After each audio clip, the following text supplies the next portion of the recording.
in particular back pain. This is so common and seems very confusing for a lot of people. I can't remember what the stats were. I did some weekend certification where we covered lower back pain, and it was 50 or 70% of people in their lives will have back pain at some point. It will be mostly transitory. It's not always something they live with. It's a huge issue, I know, for a lot of people. So let's talk about hips and back and things that you see there. Yeah, so hips and back, the idea often, if you talk to an orthopedic surgeon or a back specialist, they'll believe that the back is referring to hip pain, but it's usually the opposite. So let's start with hips first. One of the most common issues that's happening with hips is something called anterior femoral glide syndrome. And what that means is that here's the thigh bone and the hip socket. I'll put that up closer to the mirror. So what's happening to the camera? So what's happening is, and this is the front of the body, this is the back of the body. And so what's happening is that the thigh bone is migrating forward in the hip socket as the hip is flexing. All right. Now, it's not supposed to do that. It's supposed to stay in one place and pivot around a central point. Okay. So anterior means forward. Femoral glide means it's sliding forward. Syndrome means anything syndrome means that there's a cacophony of things going on that's contributing to this whole thing, right? So why is this occurring? Well, the primary muscle that's controlling the tracking of this bone in the hip socket is the gluteus maximus. The gluteus maximus starts at the sacrum back here and inserts into the top of the thigh bone. When it contracts, it creates a pivot point for the hip to pivot around, all right? So the reason this is happening is because the gluteus maximus isn't working correctly. Well, to drill down deeper, why isn't the gluteus maximus not working correctly? What goes back to gait again, because its primary function is to work when we're walking. That's what the activity that we've traditionally done most of the day, evolutionarily, is walking, right? And so when we're not walking correctly, for instance, locking the knees, that strong heel strike pattern that we talked about already, that turns off the gluteus maximus, which then causes the thigh bone to start migrating forward. Well, that starts to pinch tissues in the front, and this can manifest as groin pain. We have a bursa sac here. If that's sliding forward where it's not supposed to, then it will cause hip bursitis. We have deeper muscles than the gluteus maximus, called like the piriformis or obturators or gemellus and all that kind of stuff. Those, because the big guy isn't doing its job, those smaller muscles have to grab onto this even harder, and they become irritated. Piriformis syndrome. Well, 30% of the population, the sciatic nerve is piercing the piriformis. Another percentage, it's running underneath. And some people, the sciatic nerve is bifurcated and running over the piriformis muscle. So now you've got a tight piriformis muscles, and that can contribute to sciatic pain too. So that is the most common problem occurring with hip issues. And then if you factor in the femoral anteversion and retroversion that we just talked about, if you're artificially pointing your foot forward when you have retroversion, or your butt muscles aren't controlling their internal rotation of your thigh bone with anteversion, then you're in a lot of problems, but they're all solvable. And so when we have hip dysfunction, well, that changes how the butt not only helps the hip bone track in its socket, but it helps orient the pelvis in the correct position. So when the butt isn't working, now you've got pelvic orientation that's off. Well, this is played out in the back because the pelvis has these big old bones here. There's only 3 of them, right? But we have these really relatively small bones in the spine. And so they end up moving more because they can. And that's why we have a lot of wear and tear in our back. Gotcha. What are some of your favorite ways to correct that? First of all, I teach people how to walk correctly. So what we just talked about, barefoot walking is part of sometimes that solution. But often I do it with a lot of people, especially older people. They don't want to start walking around barefoot. It hurts their feet because their fat pads have degenerated and they're thinner and it's just sensitive. So, often I don't use barefoot walking as the technique to help do that. But there are other techniques that we can go over if you want to. So that's the first thing. But then I also have a really specific butt pump exercise that I have people get on their elbows and knees on the floor. You simply lift up your foot and you do a butt pump, right? Well, I like this one because it isolates the glutes. And if we're doing squats and things like that, there's too much else that can go on that'll take over for the glutes. And even if you get the glute to fire way down here deep in a squat, it doesn't translate into it working up here. That's why we've always got to, whatever gluteal strengthening exercise I do, it has to be followed by teaching them how to use it when they're walking, because that's its whole purpose. If we don't, then it'll just keep turning off and they'll have to strengthen for the rest of their lives. We have better things to do, right? Yeah. Than that. I love that. I love that. Very well explained. Okay, going up through the spine, talk about some of the issues. You mentioned some already, but talk about some of the common issues in the back and what we can do to deal with them. And I've heard you explain this, which I absolutely love. Can you explain the difference between holding your spine in the exact same position versus articulating the spine? This can get really controversial for some people, and I really like the way you think about this. Yeah, so can I take you through the back pain test? Please. And that way your listeners Please, and that would be viewers great. can, okay. So there's a really simple test. So basically there's 3 common patterns that cause almost all back pain. This was determined by Dr. Shirley Sarman, who's a physical therapist, PhD out of Washington University in St. Louis.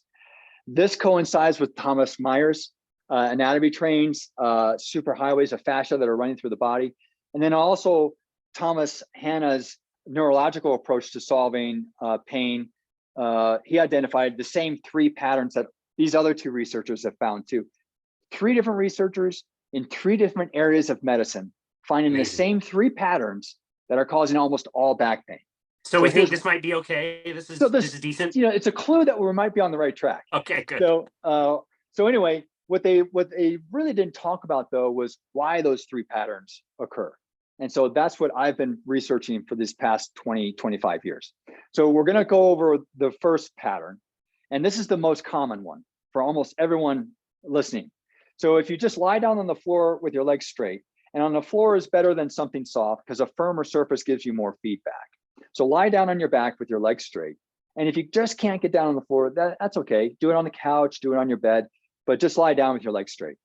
And it's important that if you have back pain, rather than just listening to what we're talking about, it's important that you do the test, because once you feel it in your body, then you'll know the truth of your back pain rather than just thinking, oh, that was kind of interesting.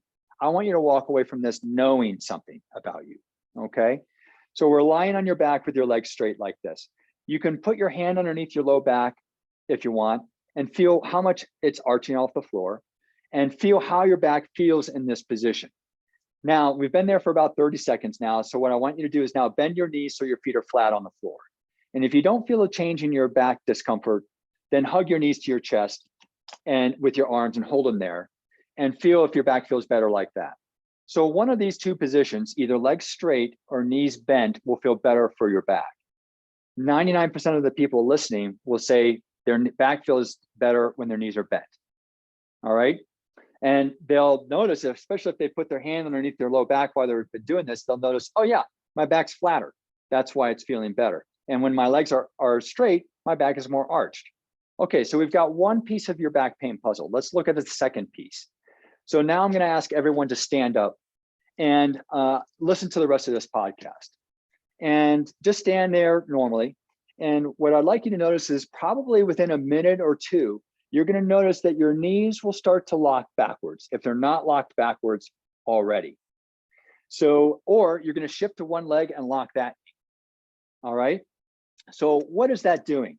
Well, let's go ahead. So, and if you're not sure if you're locking your knees, go ahead and lock them straight backwards already.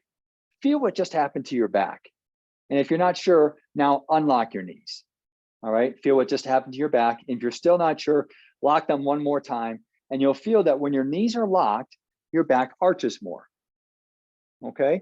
And we've also just found that if you're standing for more than a minute or 2, your knees tend to lock. It's an energy conservation move. Your body now can stand on its joints rather than using its muscles to hold you up, right? Okay, so what have we learned here? One is that your back feels worse when it's more arched, like when your legs are straight lying on the ground. And then 2, we've learned that when you stand for anything more than a minute or 2, you tend to lock your knees. Locking the knees tends to cause the back to arch more. So this is how your habits are causing and contributing to your chronic back pain of simply your back arching too much. It's called an extension problem. So this is one of the big things about back pain is this is what my whole approach has been figuring out these past 20 years is all the habits that are causing these patterns, the anatomy trains patterns, you know, Dr. Sarman's and Dr. Hanna's, all of these things that we're doing during the day that are causing these patterns to occur in us. And standing and walking, and we've talked about already the problem with locking your knees when you're walking, all right? That is also contributing to locking or arching the back. So if we can simply, and I've solved so much back pain just by having people do this, just start unlocking your knees for the next 3 days. Make yourself do it. Put your watch on your other wrist to remind you so that you remember to do this, or put a rubber band on your wrist or something like that. And so the next 3 days, unlock your knees if you have back pain. I can almost guarantee that probably 30 to 50% of your back pain, if not 100%, will be solved by just unlocking your knees. Wow. So that's one of the patterns causing back pain for central back pain. There's another pattern called a side bending problem, which causes unilateral back pain and most sciatic pain and SI joint pain. And I can go over that if you want. Sure. This is so helpful. I love this information. Yeah. So unilateral back pain or sciatica down one leg or SI joint pain on one side of your pelvis is usually because there's a pattern occurring where one side of the pelvis is higher and usually the same side rib cage is lower. I call this a side bending problem because it looks like you're side bending. So naturally, if you can see this, if you're watching this on the video, you'll see that it causes and creates compression on that side of the spine, right? Well, that's where the nerve roots are that exit to form your sciatic nerve, all right? And so they're compressed when you have this problem. So this problem is very easy to correct. But the thing that you need to understand is, why is this problem happening? The problem is happening because of some older issue with the same side leg. So if you have right sciatica, chances are you have a right side bending problem, and you've got an old injury in the right side of your lower body that has not been resolved correctly. And so what your brain is doing, it's tapping into something deep in us called a withdrawal reflex pattern that we're all born with. And you'll see if you watch videos on YouTube of this, you can see babies that when they put their foot down, everything retracts because of it. Well, it's not just the hip and knee that's bending to retract, it's the whole pelvis that's retracting. And so the muscles that pull the pelvis up also attach to the rib cage and therefore pull the rib cage down. So your brain is saying, hey, something's wrong on this leg. I'm going to tap into that withdrawal reflex and just get off of that a little bit. Because you're making me go from A to B and do all of these exercises and things, and I have to be able to do them because that's what you want me to do. And so this is the way I'm going to do it. I'm going to hike this hip up, and which is going to pull the rib cage down to get off this leg so it doesn't hurt me so much. And so I can do what you're telling me to do. So this happens over time, and so we develop this permanently. An easy way to see this in yourself is just take off your shirt, have someone take a picture of you, and if you have unilateral pain, you'll probably see that there's a crease on one side of your spine that it's not on the other side in your waist area, all right? That means that you have a side bending problem. So ultimately, to solve this from a long-term standpoint, you have to solve the reason this pattern is occurring, which is some old injury in the same side. 80 to 90% of the time, it's the same side. 10 to 20% of the time, it's a compensation for a problem on the other side.